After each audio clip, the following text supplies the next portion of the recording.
Who cares? Hello and welcome back to the channel. I already skipped. This is my prediction for the UFC Fight Night Burns versus Morales. Since I'm recording this for the third time now, it's gonna probably be a rather short video. I hope you will excuse me.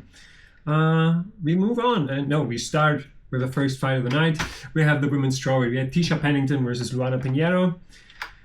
About this, I have to say that Pinheiro is rather new in the UFC, while Tisha Pennington is there since the UFC has a strawweight division. She was supposed to fight Carla Esparza for the strap after the first season, but the record had her fighting each other already in the semis, and that opened the door for Rose. Yeah, she's been there since forever. Pinheiro has lost to many girls.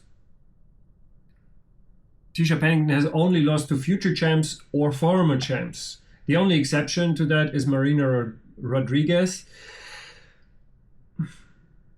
who's top 5 since forever.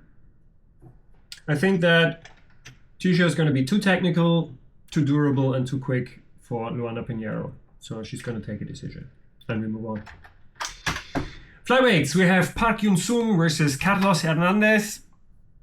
Hernandez is a tough and gritty wrestler, but he's already shown that he's beatable and also finishable.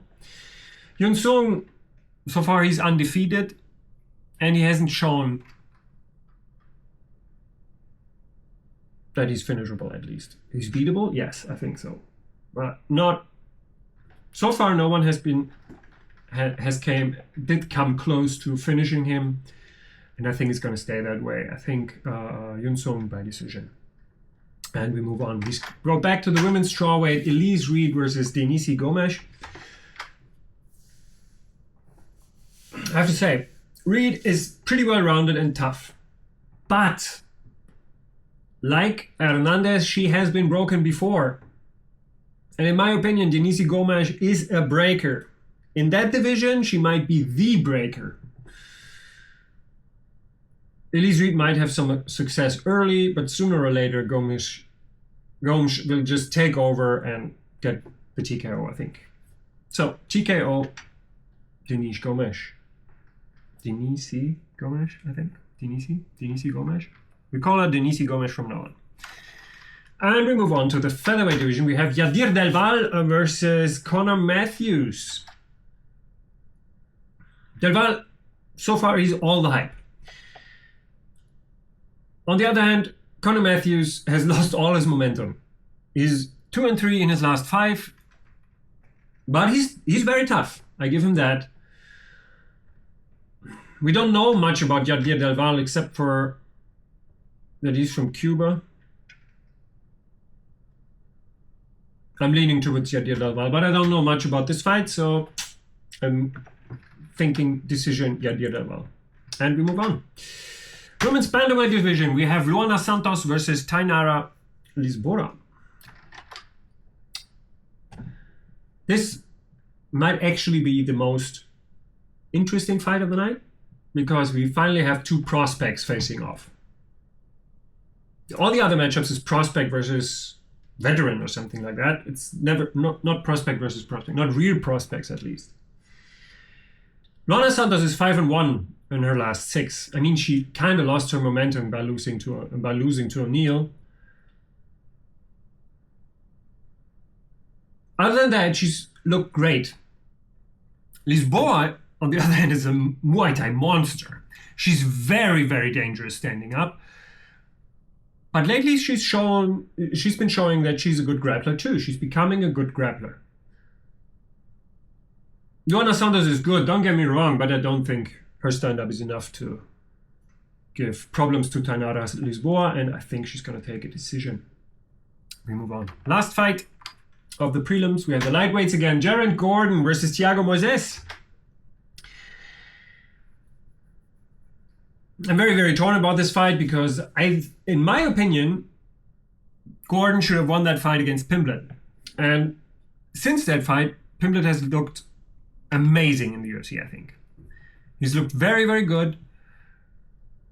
And he has shown that he is a potential title challenger in the next 1 or 2 years. 1 or 2 years.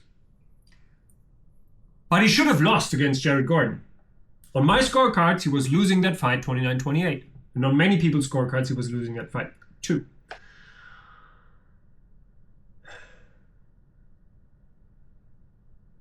But I think that after that fight, Pimblett has evolved a lot.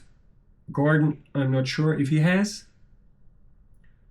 And Thiago Moises is just a very strong technical fighter. Good everywhere, and I think he's gonna get the TKO. He's gonna get it done against Jared Gordon. TKO for Thiago Moises is my pick, and we move on. Main card, we have Gabriel Green versus Mateus Camilo. Let's say Camilo. This one's very tough to predict because Gabe Green hasn't fought in the last 2 years. Camilo hasn't fought in the UFC at all. But on the regional scene, I very, very, very much doubt that Mateus Camilo has fought or faced a good grappler ever. And Gabe Green is just that, a very good grappler. I think Mateus Camilo will struggle. I don't think he's going to get submitted, but he's going to lose the decision. We move on. Featherweights. Julian Erosa versus Melquisael Costa. Julian Erosa is very good, and he's also very tough. But Melquisael Costa's striking is on another level. He has a lot of nice leg kicks, spinning techniques. And at some point, he's going to hurt Erosa. And now, here comes the part that if Julian ever hears this, he's probably going to hate me. But if you want to beat Julian Erosa, I'm going to be good on the feet. I'm going to sting him a couple of times. And if you sting him 3 times in a row, or something like that, constant damage kills Julian Erosa. To just give you an appreciation of what I'm talking about, he's 31-11, so he's lost 11 times. Out of those 11 times, he's been knocked out 7 times. So the best way, in my opinion, to beat Julian Erosa is be good on the feet, be mindful of what he's throwing back, because whenever you land on Julian Erosa, he's the kind of guy who wants to get it back. So he's coming after you right away. So I think the best way to beat him would be probably the way Conor fought Jose Aldo. Like, elusive, light on the feet, jumping in and out, and as soon as he commits, check hook. Step in, check hook. Or slip it and load up yourself, something like that. And I think you can beat Julian Erosa. He's pretty good. He has a shot in this fight, but yeah.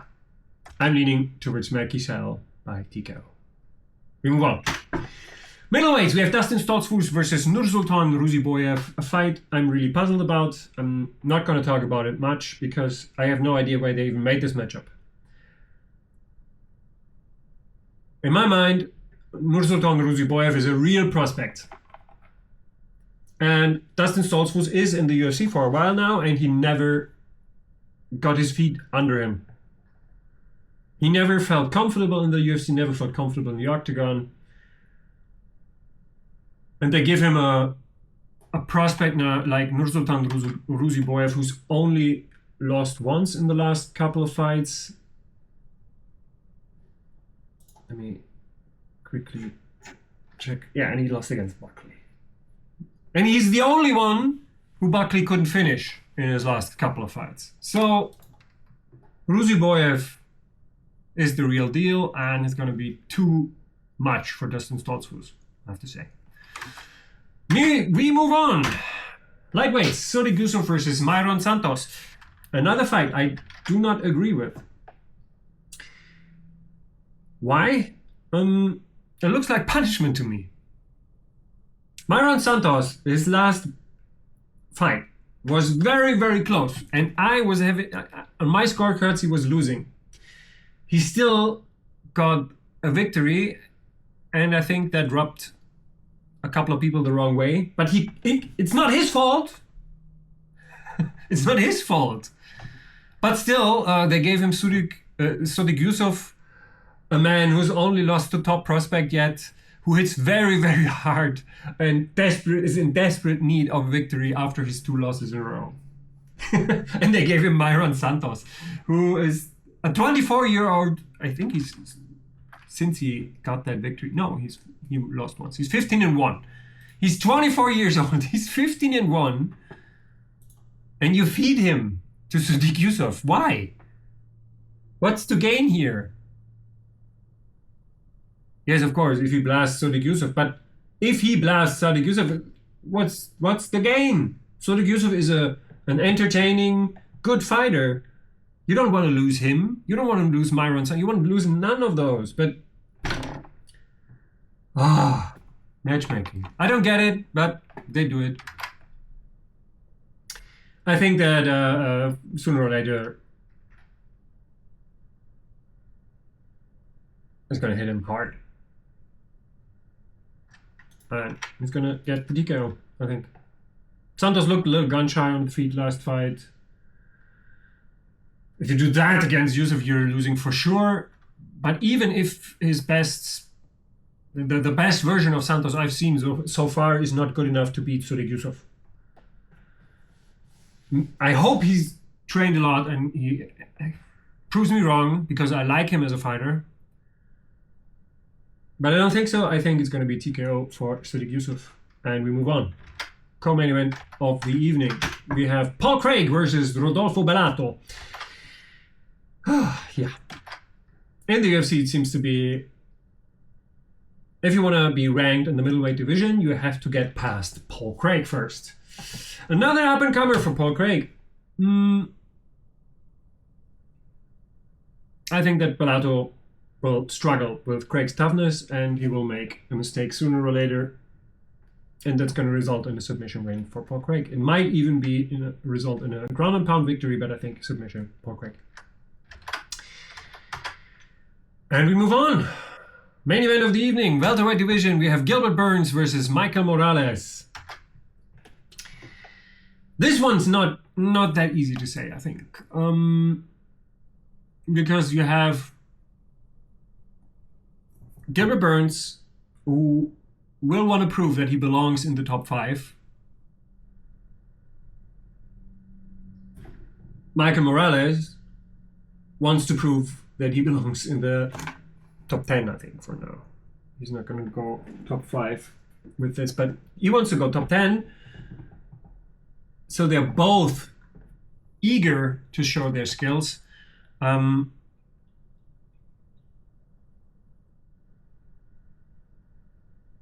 Gilbert Burns has only lost to top contenders. So far, Morales hasn't lost at all. Tough to say. Gilbert Burns, I think, is very, very tough, but he sometimes seems very easy to hit. I don't know if that's because of the size of his head. I don't mean no offense, but I just think that some people have bigger heads, some people have smaller heads, and Gilbert Burns just have a rather a big head. It might be that. But I think that Gilbert Burns is going to make him work a lot. And he's going to put Morales in danger, or whether on the ground or on the feet, I don't know. But I still think that Morales is going to be able to manage that, and his winning streak will continue.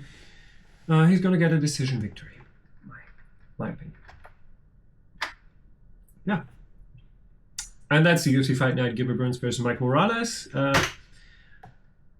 Those are all my picks. And now let me just move my visage from it. Tisha Pennington gets a decision over Luana Pinheiro. Park Yun-sung gets a decision over Carlos Hernandez. Denise Gomes gets a TKO over Elise Reed. Yadir Del Val gets a decision over Conor Matthews. Tainara Lisboa decision over Luana Santos. Thiago Moises TKO against Jared Gordon. Gabriel Green, a decision over Mateus Camilo. Melchizedek Acosta, TKO over Julian Erosa. Nursultan Ruziboyev, another TKO against Dustin Stoltz, who could also be a submission because Ruziboyev is pretty well rounded. Sodiq Yusuff gonna get a TKO against Myron Santos. Co-main, Paul Craig submits Rodolfo Bellato. And main event, Michael Morales will get a decision against Gilbert Burns. Those are my picks. I hope you enjoyed. And yeah, that's the video for now. And I see you guys in the next one. Have a good day. Have a good week. And yeah, I'll give you my reaction after Saturday. See you guys. Bye-bye.